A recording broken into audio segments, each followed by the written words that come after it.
ಇತ್ತೀಚಿನ ದಿನಗಳಲ್ಲಿ ಸಾಂಸ್ಕೃತಿಕ ನಗರಿ ಮೈಸೂರಿನಲ್ಲಿ ಮರಗಳಿಗೆ ಒಂದು ರೀತಿಯ ಕಂಟಕ ಎದುರಾಗಿರುವಂಥದ್ದು. ಯಾಕೆ ಮಾತಾಡ್ತಾ ಇದ್ದಾರೆ ಅಂದರೆ, ಮೈಸೂರಿನಲ್ಲಿ ಸಾಕಷ್ಟು ದಿನಗಳಿಂದ ಒಂದೆಡೆ ಬೆಳೆದಂಥ ಮರಗಳನ್ನ ಕತ್ತರಿಸ್ತಾಯಿದ್ರು. ಆದರೆ ಈಗ ಮೈಸೂರಿನ ಸರಸ್ವತಿಪುರಂನಲ್ಲಿರುವಂತಹ ಸಂಜೀವಿನಿ ಪಾರ್ಕ್ ಏನಿದೆ ಅಂದರೆ, ಎಕ್ಸಾಕ್ಟಾಗಿ ಕಾಮಾಕ್ಷಿ ಆಸ್ಪತ್ರೆ ಪಕ್ಕದಲ್ಲಿರುವಂತಹ ಸಂಜೀವಿನಿ ಪಾರ್ಕ್ನಲ್ಲಿ ಗಂಧದ ಮರ ಕೂಡ ಇತ್ತು. ಈ ಗಂಧದ ಮರವನ್ನು ರಾತ್ರೋರಾತ್ರಿ ಕಿಡಿಗೇಡಿಗಳು ಗಂಧದ ಮರವನ್ನು ಕದಿಯುವಂಥ ಪ್ರಯತ್ನ ಕೂಡ ಮಾಡಿದ್ದಾರೆ. ನೀವು ದೃಶ್ಯಗಳಲ್ಲಿ ಕೂಡ ಗಮನಿಸ್ತಾ ಇರ್ಬೋದು. ಅಂದರೆ ಈಗಷ್ಟೇ ಒಂದು 5 ವರ್ಷ ಹಳೆಯದಾದಂತಹ ಗಂಧದ ಮರ ಇದಾಗಿರುವಂಥದ್ದು. ರಾತ್ರೋರಾತ್ರಿ ಏಕಾಏಕಿ ಒಂದು 4-5 ಜನ ಈ ಒಂದು ಗಂಧದ ಮರವನ್ನು ಕಳ್ಳತನ ಮಾಡಲಿಕ್ಕೆ ಅಂತ ಮುಂದಾಗಿದ್ದಾರೆ. ಆ ಸಂದರ್ಭದಲ್ಲಿ ಗಂಧದ ಮರವನ್ನು ಕತ್ತರಿಸಿಕೊಂಡು ಆ ಒಂದು ತುಂಡನ್ನು ಎತ್ಕೊಂಡು ಹೋಗುವಂಥ ಸಂದರ್ಭದಲ್ಲಿ ಇಲ್ಲಿ ಸ್ಥಳದಲ್ಲಿದ್ದಂತಹ ನೈಟ್ ಡ್ಯೂಟಿ ಮಾಡ್ತಿದ್ದಂತಹ ವಾಚ್ಮ್ಯಾನ್ ತತ್ಕ್ಷಣಕ್ಕೆ ಎಚ್ಚರಗೊಂಡು ಗಂಧದ ಮರವನ್ನು ಕಳ್ಳತನ ಮಾಡ್ತಿರೋದನ್ನು ಗಮನಿಸಿ ಆವಾಜ್ ಹಾಕಿದ್ದಾರೆ, ಕಿರ್ಚಿದ್ದಾರೆ. ಈ ಒಂದು ಆ ವಾಚ್ಮ್ಯಾನ್ ಕಿರ್ಚಿದಂತಹ ಸಂದರ್ಭಕ್ಕೆ ಗಂಧದ ಮರ ಎತ್ಕೊಂಡು ಹೋಗ್ತಿದ್ದಂತಹ ಕಿಡಿಗೇಡಿಗಳು ಈ ಒಂದು ಗಂಧದ ಮರವನ್ನು ಸ್ಥಳದಲ್ಲೇ ಬಿಟ್ಟು ಹೋಗುವಂಥ ಕೆಲಸ ಕೂಡ ಮಾಡಿದ್ದಾರೆ. ಅಂದರೆ ತಡರಾತ್ರಿ 2 ಗಂಟೆ ಸುಮಾರಿಗೆ ಈ ಒಂದು ಗಂಧದ ಮರ ಕಳವಿಗೆ ಅಂತೇಳಿ ಕಳ್ಳರು ಕೂಡ ಬಂದಿರುವಂಥದ್ದು. ಮೈಸೂರಿನಲ್ಲಿ ಇತ್ತೀಚಿನ ದಿನಗಳಲ್ಲಿ ಮರಗಳ ಮಾರಣ ಹೋಮ ನಡೀತಾ ಇದೆ.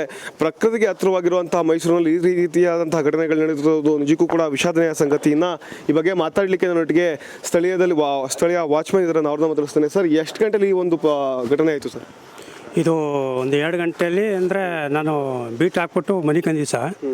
ಆವಾಗ ಮನೆ ಕಬೇಕಾದ್ರೆ ಒಂದು ಸ್ವಲ್ಪ ಎಚ್ಚರ ಆಯ್ತು ನನಗೆ. ಆವಾಗ ಎದ್ದು ಬಂದು ಎಲ್ಲ ಕಟ್ ಮಾಡಿದ್ರು, ನಿಧಾನಕ್ಕೆ ಕಟ್ ಮಾಡಿದ್ರೆ ಸೌಂಡು ಕೇಳಲಿಲ್ಲ. ಅದು ಎತ್ಕತ್ತೆ ಇದ್ರೆ ಅವಾಗ ನಾನು ಅಲ್ಲಿಂದ ಓಡ್ ಬಂದಲ್ಲ, ಆಗ ಬಿಸಾಕ್ಬಿಟ್ಟು ಓಡ್ಬಿಟ್ರು ಸಾಕ. ಗಾಡಿ ಎಲ್ಲಿ ನಿಲ್ಸಿರೋದು ಗೊತ್ತಿಲ್ಲ, ಗಾಡಿ ಸುಮಾರು ದೂರ ನಿಲ್ಸಿದ್ರು.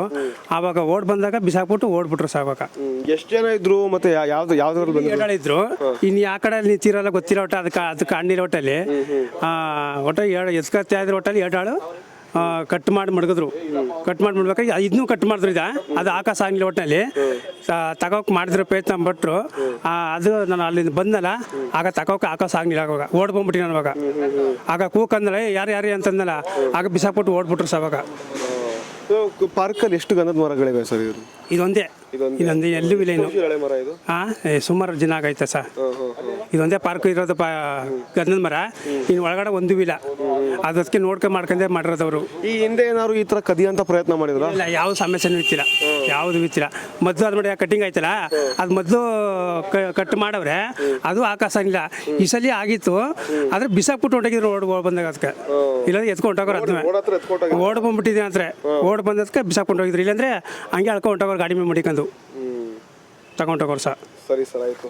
ಸೊ ಇವಿಷ್ಟು ಸ್ಥಳೀಯ ವಾಚ್ಮ್ಯಾನ್ ಮಾತಾಗಿರುವಂಥದ್ದು. ಅಂತಂದರೆ ತಡರಾತ್ರಿ 2 ಗಂಟೆ ಸುಮಾರಿಗೆ ಬಂದಂತಹ ಕಿಡಿಗೇಡಿಗಳೇನಿದ್ರೆ ಈ ಒಂದು ಮರವನ್ನು ಕತ್ತರಿಸಿ ಮರವನ್ನು ಎತ್ಕೋಗುವಂಥ ಪ್ರಯತ್ನ ಕೂಡ ಮಾಡಿದ್ದಾರೆ. ಆದರೆ ಪ್ರಯತ್ನದಲ್ಲಿ ವಿಫಲರಾಗಿದ್ದಾರೆ.